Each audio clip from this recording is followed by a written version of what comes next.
Au sommaire de l'actualité, c'est une initiative de la BAD. Un séminaire sur les opportunités s'est ouvert au profit des hommes d'affaires. Nous y reviendrons.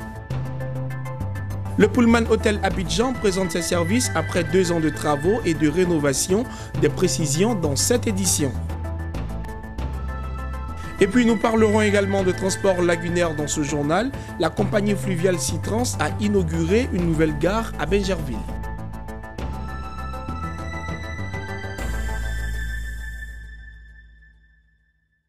Merci de nous rejoindre, mesdames et messieurs. Démarrons ce journal avec l'ouverture d'un séminaire sur les opportunités qu'offre la Banque africaine de développement aux hommes d'affaires. Pendant 2 jours donc, il sera présenté aux hommes d'affaires les projets d'envergure financés par la BAD. Il s'agit notamment des I5 ou encore priorités pour la transformation de l'Afrique. Nos reporters Mondésir Nascimento Odjifini et Maru Seri ont pris part à l'ouverture de ces séminaires. C'est une rencontre de 2 jours pour échanger avec le secteur privé afin de permettre aux hommes d'affaires de mieux connaître la Banque africaine de développement. Au cours de la première journée, il s'est agi pour les responsables du département de la mobilisation des ressources et des partenariats Banque africaine de développement de présenter les types de projets d'envergure liés au I5 financés par la Banque africaine de développement. Éclairer et fournir de l'énergie à l'Afrique, nourrir l'Afrique, industrialiser l'Afrique, intégrer l'Afrique et améliorer la qualité de vie des Africains. C'est un séminaire d'opportunités d'affaires pour permettre donc aux entrepreneurs, aux bureaux d'études, au secteur privé, de connaître mieux la banque et d'avoir accès aux services de la banque, aux projets de la banque. La transformation de l'Afrique, notamment celle de l'Afrique de l'Ouest, la politique d'intégration régionale de la BAD reposant sur les 3 piliers, à savoir le développement des infrastructures, le commerce et l'intégration financière ont également animé les débats. Alors ce sont des piliers qui balaient tout, mais en même temps qui sont sélectionnés parce que les besoins sont énormes. Vous me direz où est-ce qu'on trouve l'éducation, où est-ce qu'on trouve la santé. Mais il fallait qu'on ait une sélection par rapport aux priorités qui ont été dessinées par les pays. Mais ces priorités-là, l'éducation, la santé, tout ça, se retrouvent dans ces 3 grands piliers de façon transversale. L'intégration régionale, par exemple, on a un nouveau pont de Rosso qui a été fait en Afrique de l'Ouest. Il y a tous les corridors de transport également, parce qu'il y a quand même la route à Abidjan-Lagos qui a été faite. Donc, au niveau d'intégration régionale, tout pour l'Afrique de l'Ouest, c'est important. Je pense que aussi que vous avez retenu au niveau de financement en 2018, l'Afrique de l'Ouest a eu beaucoup de ce financement. Donc on est présent, et c'est normal, l'Afrique de l'Ouest, c'est où se trouve notre siège. On a donc énormément de projets ici. Le séminaire d'opportunités d'affaires de la Banque africaine de développement se termine le 5 avril. Les consultants et entreprises de conseil, entreprises de travaux publics, industriels, fournisseurs et attachés commerciaux des ambassades s'informeront sur les règles et procédures de la banque en matière de passation de marché dans le cadre des projets financés par le groupe de la Banque africaine de développement. Après 2 ans de travaux et de rénovation, Pullman Hotel Abidjan a rouvert ses portes. Il propose entre autres services, ses chambres, ses espaces de vie et de rencontres et une gastronomie avec des concepts culinaires raffinés. La cérémonie de mise en service a eu lieu le mercredi dernier. Retour sur les temps forts de ces réouvertures avec Mondésir Nascimento Odjifini, Lyon Gilbert et Maru Seri. Mais le reportage est commenté par Nadia et Winou.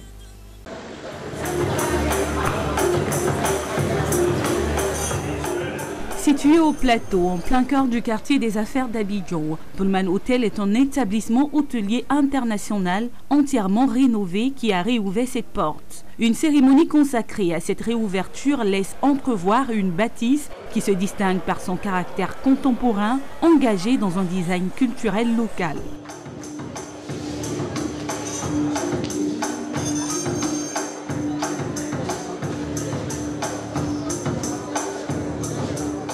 Avec ses 265 chambres spacieuses et contemporaines, dont 20 suites, la position de Pullman Abidjan face à la lagune ébriée lui confère une vue imprégnable sur cette étendue d'eau paisible avec une luminosité qui plonge dans un univers paradisiaque. L'ambiance est bonne enfant et j'ai eu le privilège donc de visiter l'hôtel, de voir quelques types de chambres, de voir le spa, de voir le fitness center. J'avoue que la rénovation est allée au-delà de ce que nous attendons. C'est merveilleux, c'est fantastique ce qu'on vient de voir. Des travaux de rénovation qui ont tourné au relooking de cet hôtel qui manquait à l'appel. Nous sommes heureux, nous Abidjanais, surtout chefs d'entreprise, de voir que le Pullman est de retour pour recevoir nos ordres de marque. Chapeau, félicitations à toute l'équipe dirigeante et bon vent. Pour les autorités locales et nationales, dont le ministre ivoirien en charge du tourisme, Siandou Fofana, Jacques Ewo, maire de la commune du Plateau, c'est une merveille qui augmente les capacités d'accueil d'Abidjan. Il était tout à fait normal que nous puissions recevoir ce type de réceptif. Et le fait que le Pullman puisse avoir aujourd'hui, grâce au groupe Accor, la rénovation, le relooking de cet espace nous enchante. Et aujourd'hui, nous nous retrouvons à la tête de cette commune avec pour esprit le développement éco-citoyen. Vous nous sublimez par ce que nous constatons après ces travaux, parce que d'une innovation, nous aboutissons aujourd'hui à quelque chose de très sublime, très agréable à vivre, et c'est avec beaucoup de joie que nous sommes venus visiter. Marc Raphaël, représentant du groupe Accor, bras financier de cette rénovation, équivalent à 20 milliards de francs CFA, satisfaire du nouveau visage de l'hôtel Pullman Abidjan. Donc pour nous, cela revêt une importance toute particulière. Nous sommes très fiers d'être ici et d'être vraiment au cœur de l'Afrique et de la sous-région. Et nous avons envie de aussi profiter de cette occasion pour remercier notre partenaire. Je veux citer Accor Invest qui a investi 20 milliards de francs CFA. Donc grand merci pour cet investissement qui montre et qui témoigne de la volonté de continuer à développer notre présence en Afrique.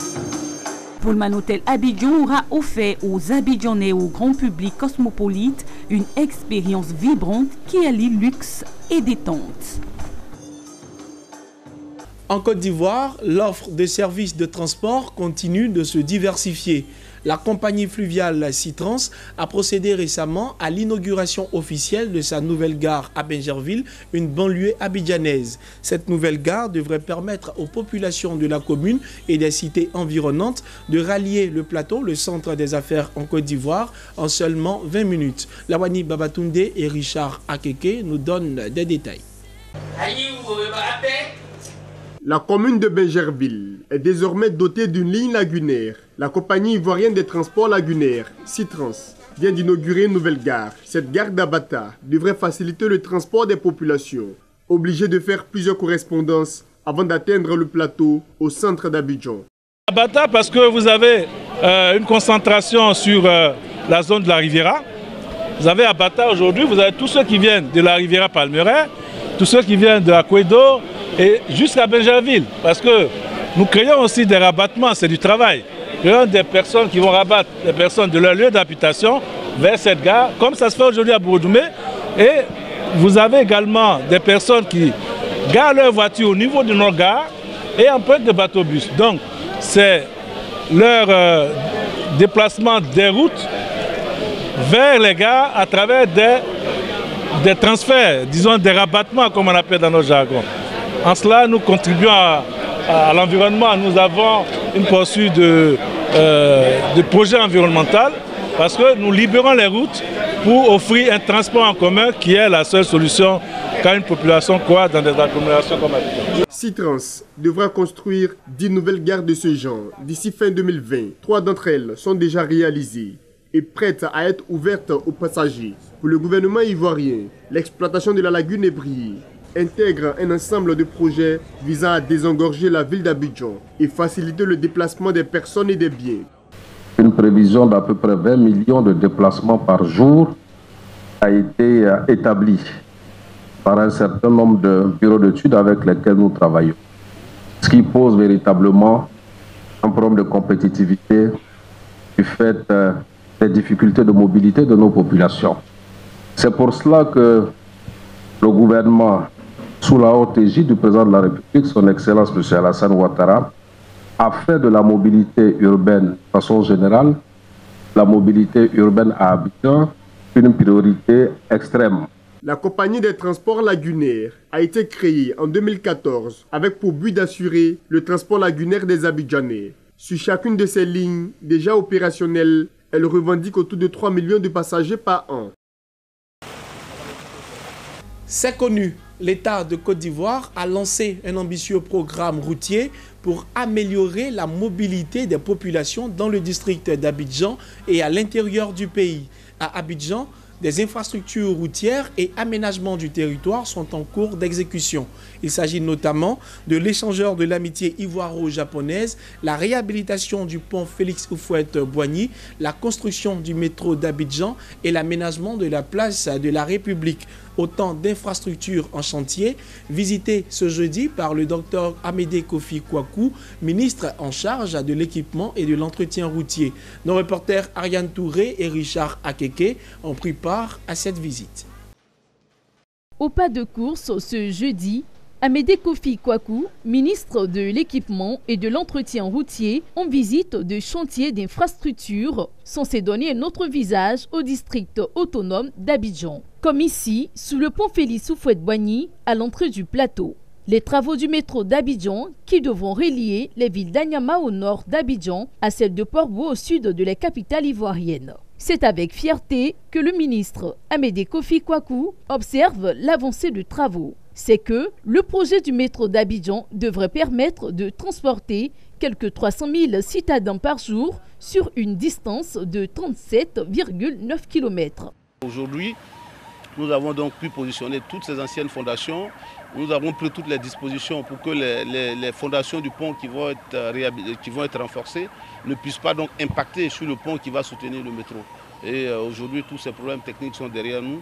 Il ne reste plus qu'à avancer. Nous sommes très très heureux de la visite. Après le chantier du métro d'Abidjan, cap est mis sur la cité balnéaire de Port-Bouët. Tout au long de la plage, des sites seront aménagés pour des espaces de détente et de sport. Ici aussi, les travaux vont bon train. En termes de coût, vous savez, le coût, tout dépend des aménagements qui sont prévus.